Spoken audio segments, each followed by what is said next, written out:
playing instruments that are traditional to this particular type of music. The instrument I have here is called a simple system flute.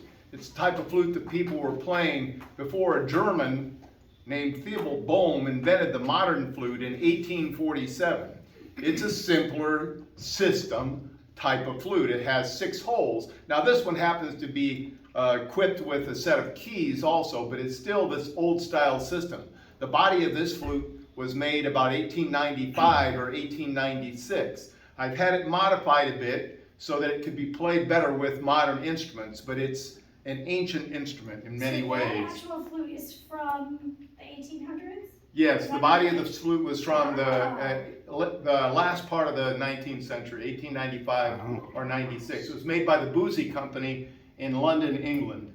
Kathy is also playing a simple system flute, even simpler than mine. You'll notice it doesn't even have any keys. There are 6 holes on the body that you cover with your fingers, a couple extra at the end to add a little depth and volume, and then of course the embouchure, the hole that you breathe across. So Kathy and I both play flutes. An even simpler instrument is a tin whistle. 6 holes like Kathy's flute and a place you blow. A very good instrument to begin to learn how to play this kind of music. And it's very inexpensive, yet can play wonderful, beautiful, dynamic music. Now the instrument I have here on my lap is a little bit different from those. Probably most people have heard bagpipes, but the bagpipes they've heard most likely were the Scottish bagpipes, a very different, almost entirely different instrument than this one. This is a bagpipe because there's a bag that you press on to force air through a tube that has a reed in it to get a sound, like I'm doing here. That sound is made by a double reed in this case that is like an oboe reed, except if you get this one wet, it will no longer play.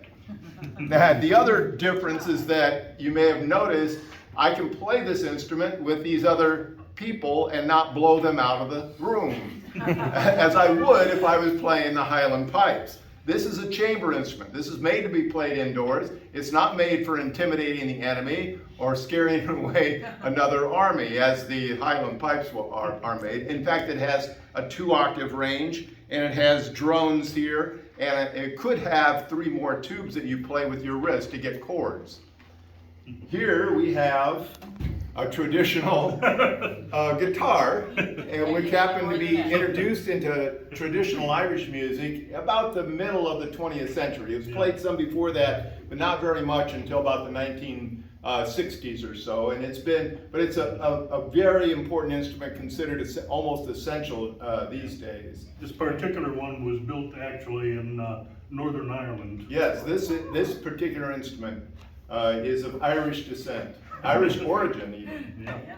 And there we have the traditional Irish hand drum, a goat skin stretched across a wooden rim, a very simple instrument, but capable of playing some very complex rhythms, which are very important, absolutely at the heart of the music we play, especially since it's dance music. Now that instrument is called a bowron. That is a special word. It's spelled using English letters, B-O-D-H-R-A-N.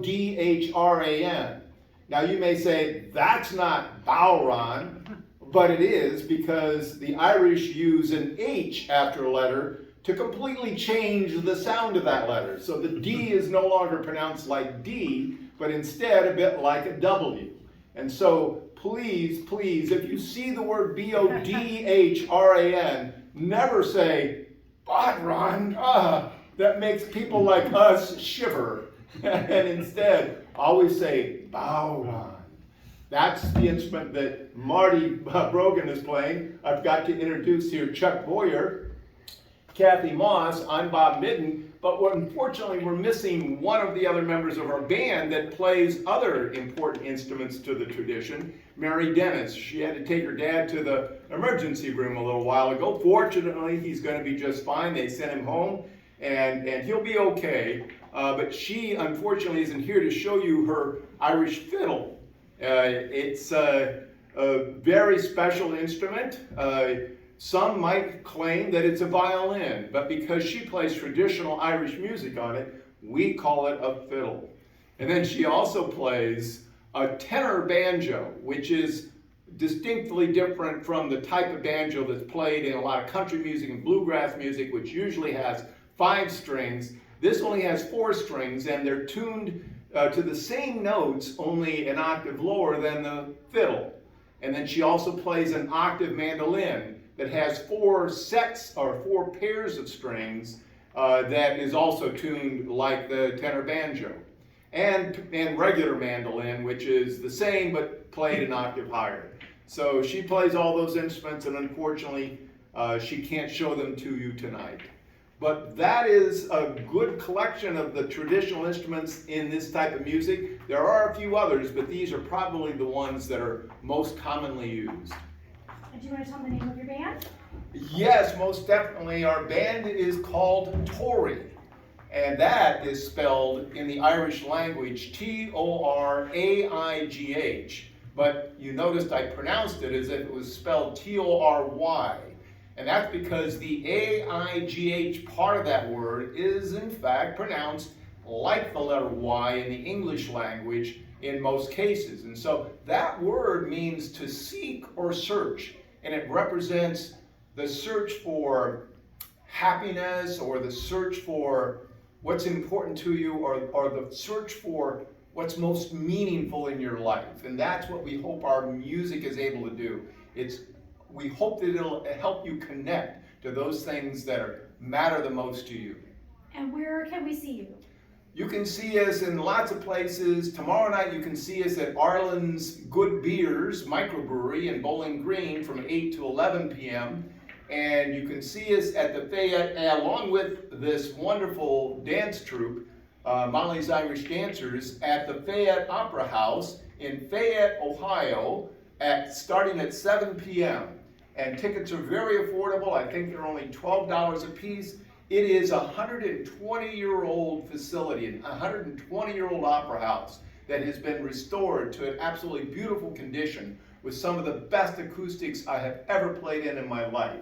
And I've been playing for over 30 years, so I recommend it. I really strongly encourage it. It's a great opportunity to see a beautiful structure, historic structure, and to enjoy some wonderful music and dancing. So I hope everybody who watches this in time is there on Saturday at 7 p.m. All right.